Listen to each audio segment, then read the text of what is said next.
바벨론에 끌려갔던 젊은이들의 이야기입니다. 다니엘을 비롯한 세 친구, 또 그뿐이겠습니까?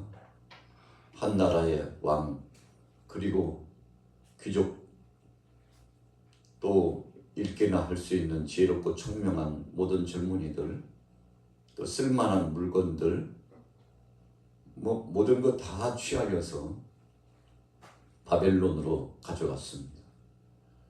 사람이든지 물건이든지 쓸만한 것은 다 취하여 갔다고 보면 될 것입니다. 나라를 잃은 서름과 압박과 고통이 바로 그런 것이죠.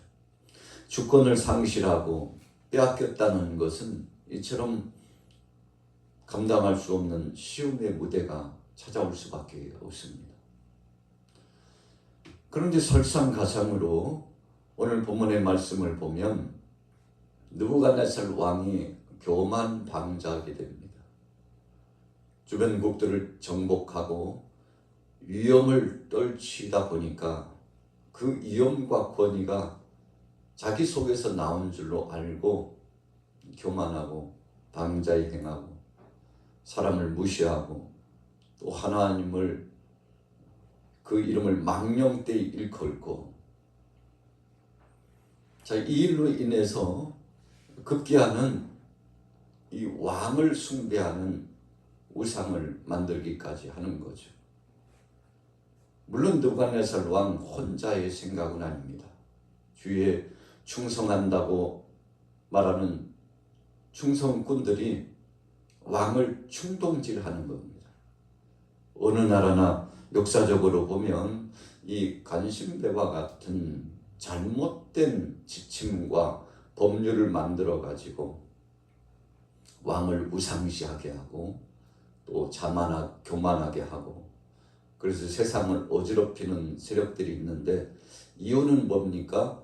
자신들의 그 이권, 자신들의 정치적인 논리를 가지고서 유익을 얻고, 그래서 세상을 포악 정치를 통해서 다스려서 정치의 수명을 길게 하기 위한 그런 잘못된 방법이라고 할 수 있습니다. 백성들은 점점 더 괴롭고 고통을 당하는 거죠. 하물며 이국 땅에서 끌려온 다니엘과 세 친구들은 오죽했겠습니까? 유다 백성들은 이 바벨론 느부갓네살 왕의 이 치세 아래서 큰 고통을 당하고 핍박을 당할 수밖에 없죠. 더군다나 이 황제 숭배 사상, 왕을 숭배하는 이 사상으로 말미암아 우상을 만들고, 그래서 결국은 여호와 하나님을 섬기는 하나님의 백성들마저도 신앙적으로 탄압을 받고 고통을 당하게 되는 것이죠. 오늘 다니엘서 3장 19절부터 나타나고 있는 이 말씀은 아주 유명한 말씀입니다. 사드락과 메삭과 아벳느고가 타겟트가 됩니다. 저들은 왕의 하명에 의해서 지방에 나가서 마치 지방의 자치 수장이 되는 것처럼 아주 명성을 떨치면서 느부갓네살 왕의 그 은혜를 입고서 귀한 자리를 감당하면서 살아가게 되었는데, 그러나 이 유다 백성들 출신인 사드락과 메삭과 아벳느고를 모함하고 죽이려고 도모하는 사람들, 시샘하는 사람들이 있었다는 거죠. 자, 이 바벨론은 다민족 족속들이 모여서 함께 살 수밖에 없었죠. 나중에 보면 바벨론이 멸망하고 페르시아의 나라가 이루어졌을 때에도 그 127도에 흩어져 있는 이 다민족들, 그 중에서 유다 백성들이 엄청난 환난과 고통과 핍박을 당하게 되지 않습니까? 참 서럽고 마음 아픈 거죠. 나라를 빼앗긴 것에 대한 아픔입니다. 하나님 앞에서 온전한 믿음을 지키지 못하고 우상 숭배했던 죄값에 대한 고통입니다. 오늘 본문의 사드락과 메삭과 아벳느고도 마찬가지였습니다. 사람들이 그들을 죄로 말미암아 죽이려고 충동질하여 나갑니다. 그래서 왕 앞에 가가지고 고발하는 거죠.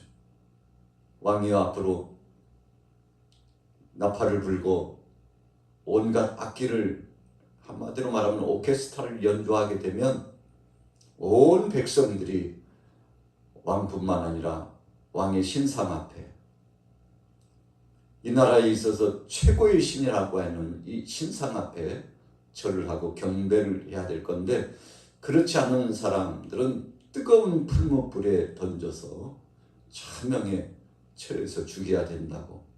여러분, 목적이 무엇입니까? 사드락과 메삭과 아벳느고를 핍박하여 그 자리에서 끌어내리고자 하는 목적입니다. 다니엘도 마찬가지였죠. 사자굴 속에 던져지는 참 능욕과 고통을 당했습니다. 이유는 뭔가요? 하나님 앞에 예배하고 기도했다는 이유입니다. 하나님 한 분만으로 만족하고 감사하며 그분 앞에 영광 돌렸다는 이유입니다. 예수님도 분명히 말씀해 주셨죠. 너희가 나 때문에 당하는 핍박과 고통이 있다면 즐거워하고 기뻐하라. 천국이 너희 것이요 하늘에서 너희에게 큰 상이 있을 것이다. 여러분, 예수님께서도 예수님을 따라 믿음 생활하려면, 적어도 바른 믿음 생활을 하려면 환난과 핍박이 찾아올 수 있는데 그것을 즐거움으로 받으라고 했습니다. 기쁨으로 받으라고 했습니다. 하나님께 영광이요, 자신에게 있어서는 하나님께로부터 놀라운 복이 임하는 과정이기 때문에 즐거움으로 참고 이겨나가라고 했죠. 그런데 오늘 본문 말씀에도 보면 사드락과 메삭과 아벳느고도 마찬가지였습니다. 자신들의 믿음을 올곧게 지키고자 했던 거죠. 자, 오늘 3장 16절에 보세요. 같이 읽습니다. 3장 16절 시작. 사드락과 메삭과 아벳느고가 왕에게 대답하여 이르되 느부갓네살이여, 우리가 이 일에 대하여 왕에게 대답할 필요가 없나이다. 왕이여, 우리가 섬기는 하나님이 계시다면 우리를 맹렬히 타는 불못불 가운데서 능히 건져내시겠고 왕의 손에서도 건져내시리다. 어찌 보면은요, 사드락과 메삭과 아벳느고 이 세 사람을 이 정도 협박하고 겁박했다면 자신의 신을 향해서 믿던 믿음의 그 태도를 내려놓고 굴종이라 할지라도 엎드린 채 그렇게 할 것이라고 생각을 했습니다. 오늘 느부갓네살 왕도 적지 않게 이들을 총애했으므로 얼마나 지혜롭고 또 총명하고 일을 잘하는지 세상에 유다 청년들이 범상치 않은 인물이라는 걸 알고 있었죠. 그래서 총애한 일꾼들이기 때문에 지방으로 보낼 때 그냥 보내지 않고 큰 자리 하나씩 중책을 맡겨서 보냈죠. 그래서 그 왕이 저들을 향하여서 요래 저래하지, 이렇게 좀 하라고 하명을 내리면 순종할 줄로 알았죠.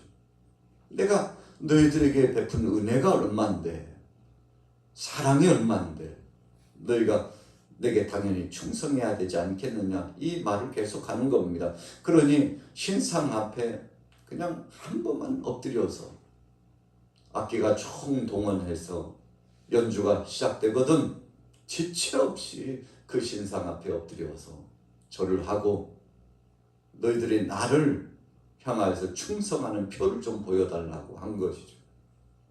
그러나 오늘 사드락과 메삭과 아벳느고는 단호히 왕 앞에서 거절을 합니다. 왕이요, 그런 말씀이라면 더 말할 필요도 없습니다. 저희는 그렇게 할 수 없습니다. 그리고 혹시라도 풀무불에 우리를 던져 넣는다 할지라도 우리가 믿는 그 하나님, 전지전능하신 하나님, 무소부지하신 하나님, 그 여호와 하나님께서 우리를 지켜주실 것입니다. 그리고 왕이 혹시라도 우리 하나님께서 우리를 죽게 내버려 두신다 할지라도 그렇다고 해서 우리가 믿는 하나님이 아니 계신 것이 아니고 절대 그렇다 할지라도 후회 없이 그분들을 찬양하고 경배하며 예배자로서 그 길을 갈 수밖에 없다고 단호하게 선언하죠. 그래서 오늘 본 말씀에 아주 유명한 말씀 18절에 그렇게 하지 아니하실지라도 우리가 인간적으로 보면 죽을 일을 죽지 않게 하는 것이 하나님의 섭리요 능력이요 하나님의 사랑이라고 세상 사람들 말하지만 우리는 그런 수준의 믿음 이상입니다. 혹시라도 우리가 믿는 그 하나님께서 우리를 죽게 내버려 두신다 할지라도 그분들은 우리가 찬양하고 경배받기에 합당하신 분이요, 그분은 살아계신 전지전능하신 하나님, 세상 나라를 통치하고 지배하신 하나님, 바로 그 하나님이 신 중에 최고의 신이라고 그렇게 오늘 고백하고 있는 거 아니겠습니까? 느부갓네살 왕이 화가 머리끝까지 올라왔습니다. 그래서 당장 명령을 내렸죠. 이 불순종하고자 내 앞에서 망발을 선언하는 이들을 당장 저 풀무불에 던져내되 평소보다도 7배나 더 뜨겁게 하라. 여러분, 보통 1600도에서 2400도까지 그렇게 뜨거운 불을 만들 수 있다는데 1600도라고 하는 것은 그냥 중불이죠. 그런데 사드락과 메삭과 아벳느고를 죽이기 위해서는 7배나 더 뜨겁게 하라. 최고치로 끌어올리라는 것이니까 2300도, 2400도까지 끌어올리기 위해서 얼마나 많은 불을 떼겠습니까? 그래서 사드락과 메삭과 아벳느고를 던지려고 그 일에 종사했던 사람들이 던지는 그 과정에 불이 타가지고 죽게 되지 않습니까? 그런데 불에 던짐을 받았던 이 세 사람은 온전한 겁니다. 던질 때는 세 사람이었는데 한 사람이 그 불 속에서 함께 거닐면서 동행하고 있는 것을 보고 얼마나 소시라치게 놀랐는지요. 느부갓네살 왕이 더 놀라는 겁니다. 그래서 참모진들, 하속들을 불러가지고 모사들을 불러가지고 도대체 이게 웬일이냐고, 당신들도 눈에 보이냐고, 아니 어떻게 저들이 불 속에서도 살아있느냐고. 여러분, 참 그 경이로운 광경을 보면서 감탄을 연발하게 되죠. 죽지 않아요. 불 속에 들어갔는데도 하나님께서 저들을 지키셨습니다. 왜 하나님이 지키셨나요? 그들의 믿음 때문입니다. 세상이 깜짝 놀랐죠. 히브리서의 말씀처럼 믿음의 선진들이 하나님 말씀 그 주님을 앙망하고 찬양하면서 신실한 믿음으로 살아나가고 모본적으로 하나님이 살아계신 능력의 역사를 표출하면서 드러내면서 영광을 드러내고 하나님 뜻대로 살아가니까 세상이 감당하지 못했다고 그러지 않았습니까? 오늘 본문이 그것을 증명해 보이고 있습니다. 자, 22절로 넘어가 봅니다. 왕의 명령이 엄하고 풀무불이 심히 뜨거움으로 불꽃이 사드락과 메삭과 아벳느고를 붙든 사람을 태워 죽였고 이 세 사람 사드락과 메삭과 아벳느고는 결박된 쟁명렬이 타는 풀무불 가운데 떨어졌더라. 그런데요, 25절에 보세요. 왕이 또 말하되 이르되 내가 보니 결박되지 아니한 네 사람이 불 가운데로 다니는데 상하지도 아니하였고 그 넷째의 모양은 신들의 아들과 같도다 하고.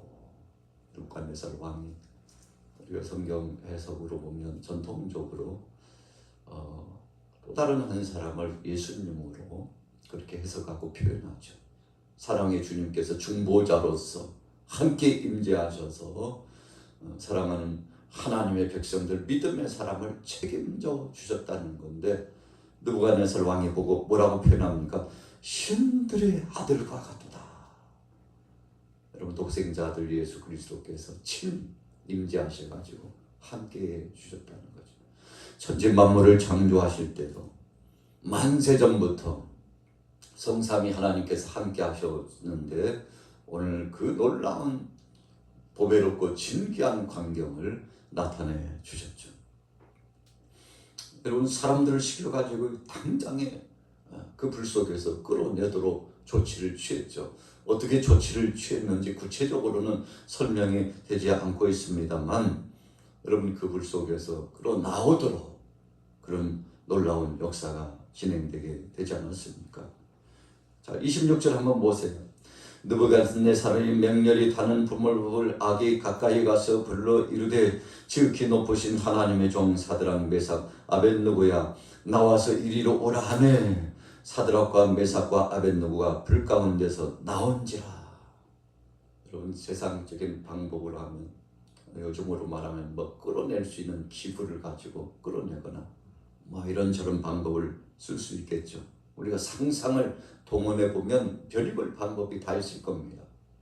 그런데 오늘 분명히 선언하고 말씀합니다. 거기서 이리 나오라고. 불 속에 던져 넣는데 온전한 저들을 보면서 깜짝 놀랐습니다. 세상에 어떤 방법으로도 할 수 없는, 정말 진행할 수 없는, 더 이상 감당할 수 없는 시험의 무대 가운데서 저들이 왕이 선언하자마자 거기서 나오는 놀라운 역사가 일어났는데 27절에 보세요. 총독과 지사와 행정관과 왕의 모사들이 모여 이 사람들을 본즉 불이 능히 그들의 몸을 해하지 못하였고 머리털도 그리지 아니하였고 겉도 빛도 변하지 아니하였고 불탄 냄새도 없었더라. 여러분, 참 놀라운 변화의 역사를 경험했습니다. 오늘날 이 시대에도 하나님은 살아 역사하시는 분입니다. 구약의 이 시대에 바벨론의 포로로 잡혀갔던 이 시절에도 역사하셨던 그 하나님이 2000년 전에도 역사하셨고 오늘날도 역사하시고 지금도 2024년도 6월을 지나는 지금도 하나님은 오늘 여러분들과 저 가운데 함께 역사하고 계십니다. 그래서 우리를 믿는 이 신앙은요, 변찮는 하나님의 역사를 믿는 거죠. 그래서 성경에 보면 과거에 역사하셨던 그 하나님, 지금도 함께하고 계시는 그 하나님, 앞으로도 역사하실 그 능력의 주님을 우리가 앙망하고 고백하는 것이 진짜 믿음이죠. 그래서 신앙은 어제나 오늘이나 영원토록 변하지 않은 것입니다. 하나님이 변치 않는 것처럼 우리가 믿고 있는 이 믿음도 변하지 않아야 진짜 믿음이 있는 거죠. 여러분, 이랬다 저랬다 하면 그것은 온전한 믿음이 아닙니다. 변덕스러움을 갖고 있다면 아직 확증이 없다는 뜻이죠. 그래서 오순절날 마가의 다락방에서 성령 체험했던 제자들은 그 이후로 변절됨이 없었습니다. 왜 그런가요? 성령이 능력의 권세로 저들을 지배하고 책임져 주시고 이끌어가고 일하는 그 순간순간마다 자의적인 힘과 능력으로 일하지 않고 성령께서 역사하심으로 하나님이 주신 권세로 일을 진행해 나가기 때문이죠. 여러분, 그래서 우리는 늘 그렇게 기도하죠. 주님, 시험에 들지 않게 하옵소서. 그리고 하나님이 주신 능력으로 일할 수 있도록 오늘도 변찮는 믿음을 주시고 성령님 우리를 도와달라고 지속적으로 기도하는 이유가 거기 있죠. 그래서 예수님께서 사랑하는 제자들에게 능력을 행하지 못한 것에 대한 답을 주실 때 너희가 기도하지 않았기 때문이다. 또 한 가지는 너희가 믿음이 없었기 때문이다. 여러분, 그래서 믿음 있는 사람이 기도하는 겁니다. 우리가 기도하지 못하는 것은 믿음을 저버렸기 때문에, 내려놨기 때문입니다. 하나님을 신뢰하지 않기 때문에, 믿으니까 별발 다른 것도 없더만 그냥 적당히 이러다가 종교심으로 살다가 마음의 수양이나 하고 이럭저럭 살다가 인생 끝나는 거 아니겠어? 라고 종교심으로 신앙생활을 하는 사람들은 능력도 체험할 수 없을 뿐만 아니라 온전한 신앙 고백을 하지 못합니다. 환난과 풍파가 찾아오면 불시험과 같은 시험의 무대 앞에 무릎을 꿇고야 마는 것입니다. 그러나 온전한 믿음을 가졌던 오늘 사드락과 메삭과 아벳느고는 자신들도 능력을 체험했을 뿐만 아니라 함께하고 있는 사람들에게 감동의 무대에 선물을 주게 된 것이죠. 오늘 하루 동안 우리는 어떤 믿음을 가지고 살아가시겠습니까? 끝까지 변치 않는 믿음. 그래서 오늘 본문의 후미에 보세요. 29절부터 30절 읽습니다. 시작. 그러므로 내가 이제 조서를 내리노니 각 백성과 각 나라와 각 언어를 말하는 자가 모두 사드락과 메삭과 아벳느고의 하나님께 경솔히 말하거든 그 몸을 쪼개고 그 집을 거름토로 삼을지니 이는 이같이 사람을 구원할 다른 신이 없음이니라 하더라. 아주 중요한 말씀입니다. 여호와 하나님 외에 구원할 만한 다른 신 없다. 사도행전에도 말씀하잖아요. 우리에게 다른 신을 주신 적이 없다고. 예수 그리스도밖에는 없다고. 여러분 오늘 본문에도 이방 왕이 선언하고 선포하고 하나님의 뜻을 전하는데, 그래서 이 대목에서 우리가 역사적으로 느부갓네살 왕도 하나님께서 그를 쓰셨다고 그렇게 고백하지 않습니까? 바사왕 고레스도 하나님께서 종으로 쓰셨다고. 여러분 그래서 하나님의 쓰시는 사람은 우리가 생각 밖의 사람을 쓰신다는 것을 기억해 보게 되는 거죠. 오늘 저와 여러분들도 여호와 하나님밖에는 없다는 신앙 고백으로 하나님 앞에 영광 돌리고 오늘도 믿음으로 승리하게 되시기를 예수님의 이름으로 축원합니다.